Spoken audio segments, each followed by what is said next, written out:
Good morning, class 12. Today I am continuing my chapter number 5. Though I have not written a video, this is chapter number 5. But today my topic is political system in Pakistan. When we are talking about political system in Pakistan, we are considering Pakistan as an important country in South Asian politics. It has both type of rules, military as well as democratic rules. Start करने से पहले ये बहुत ज्यादा जरूरी है आपको ये बताना कि like India, Pakistan became independent in 1947.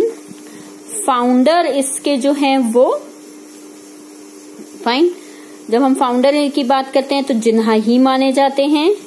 और पाकिस्तान ने भी अपने देश को पार्लियामेंट्री रिपब्लिक के रूप में डिक्लेयर किया था as far as constitution is concern.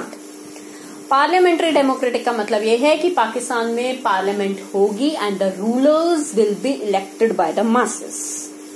Initial stages पे इसके प्राइम मिनिस्टर्स रहे, लेकिन रियल सेंस में इन प्राइम मिनिस्टर्स से पावर जो है वो जनरल अयूब खान ने बहुत जल्दी अपने हाथों में ले ली. यहां से हम इसका रूल करना शुरू करते हैं क्योंकि आपकी बुक यहां से बात करती है. This is first ruler.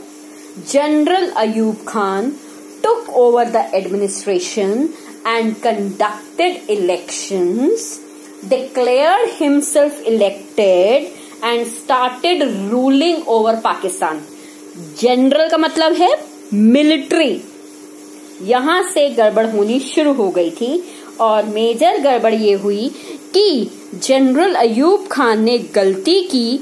उन्होंने मिलिट्री दोस्ती कर ली यूएसए से इन 1958 के बाद.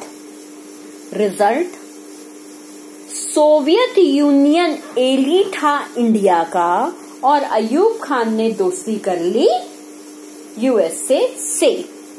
इस दौरान 1965 में हिंदुस्तान और पाकिस्तान का एक छोटा सा युद्ध हुआ है. वो हम इंडियन फॉरेन पॉलिसी में करेंगे, जिसमें पाकिस्तान हार गया.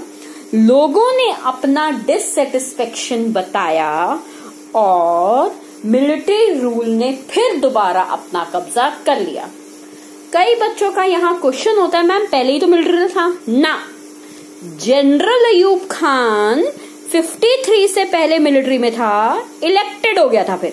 तो यहां ये डेमोक्रेटिक है, यहां फिर मिलिट्री आ जाएगा. Military rule took over and now यहां पर 1969 के आसपास, एग्जैक्टली 68-69 होता है, आप 69 ले लीजिए, जनरल याह्या खान. अब ये भी वर्ड है जनरल, मिलिट्री रूल है. General Yahya Khan took over the administration.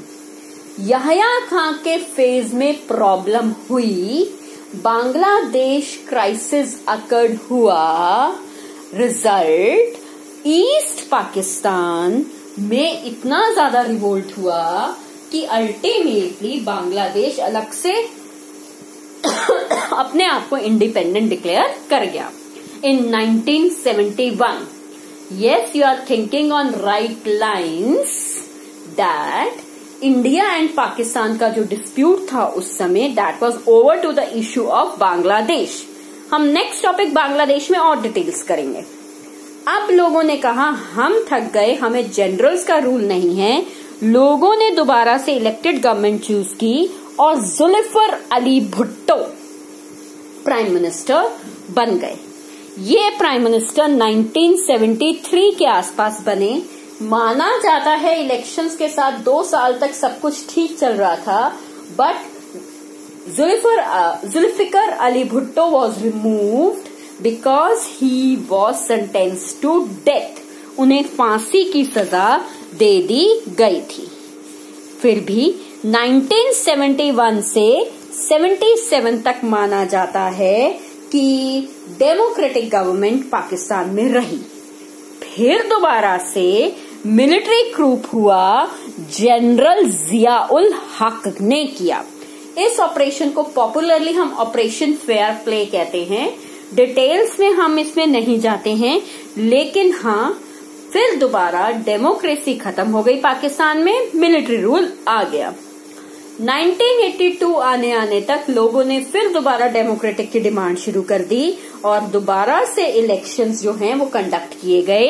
This time first female Benazir Bhutto, this will be your 5th name, remember 1 2 3, आप ये नाम याद रखेंगे, जनरल जियाउल हक एंड बेनजीर भुट्टो।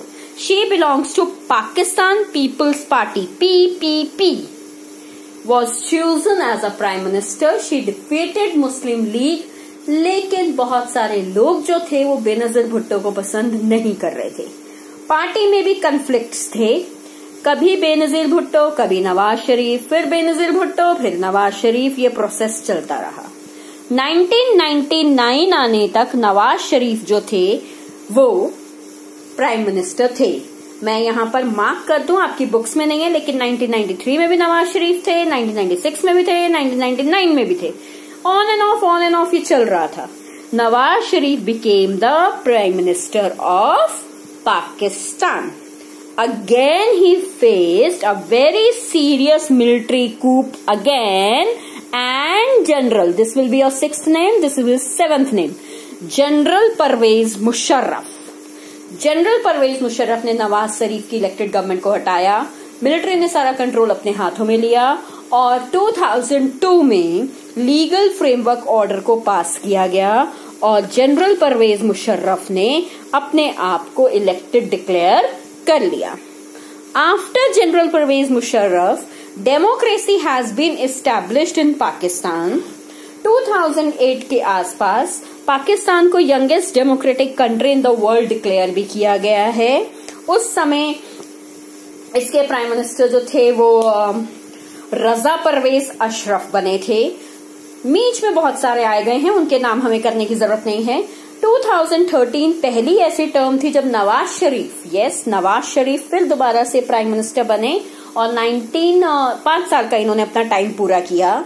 तब पाकिस्तान को 5th लार्जेस्ट डेमोक्रेटिक कंट्री का खिताब दिया गया, लेकिन आज भी पाकिस्तान को नॉन लिबरल डेमोक्रेटिक कंट्री के नाम से जाना जाता है कि डेमोक्रेटिक सिर्फ नाम है, लेकिन प्रॉपर में यहाँ लोगों के पास लिबर्टी नहीं है। 2018 आने तक हम सबको पता है कि राइट नाउ पाकिस्तान के जो वजीर आजम हैं वो इमरान खान साहब हैं। इसके अलावा आपका एक डिटेल्ड क्वेश्चन बनेगा, although it will be giving on notes, but here it is very important to mention that why democracy failed in Pakistan.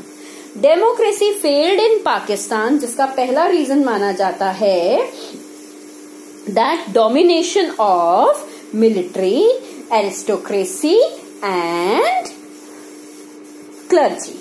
Clergy का मतलब मौलवी और रिलीजन ही है, मिलिट्री आपको पता ही है, एरिस्टोक्रेसी का मतलब जिनके पास लैंड ओइंग क्लास होती है।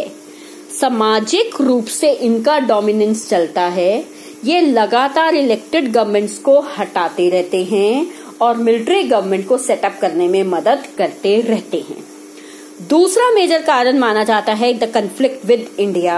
हिंदुस्तान में जब पाकिस्तान और हिंदुस्तान का कन्फ्लिक्ट हुआ है तब मिलिट्री ग्रुप्स पावरफुल हो जाते हैं और ये ग्रुप्स कहते हैं कि जितनी भी पॉलिटिकल पार्टीज हैं या डेमोक्रेटिक पार्टीज हैं पाकिस्तान की, वो झूठ हैं, दे आर फ्लॉड। अगर पाकिस्तान को कोई हिंदुस्तान से जीत जला सकता है तो वो सिर्फ और सिर्फ मिलिट्री रूल है। रिजल्ट,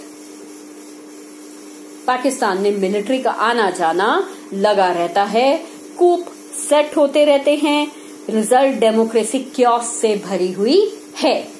इसके अलावा पाकिस्तान की डेमोक्रेसी को जेन्युइनली इंटरनेशनल सपोर्ट हासिल नहीं है।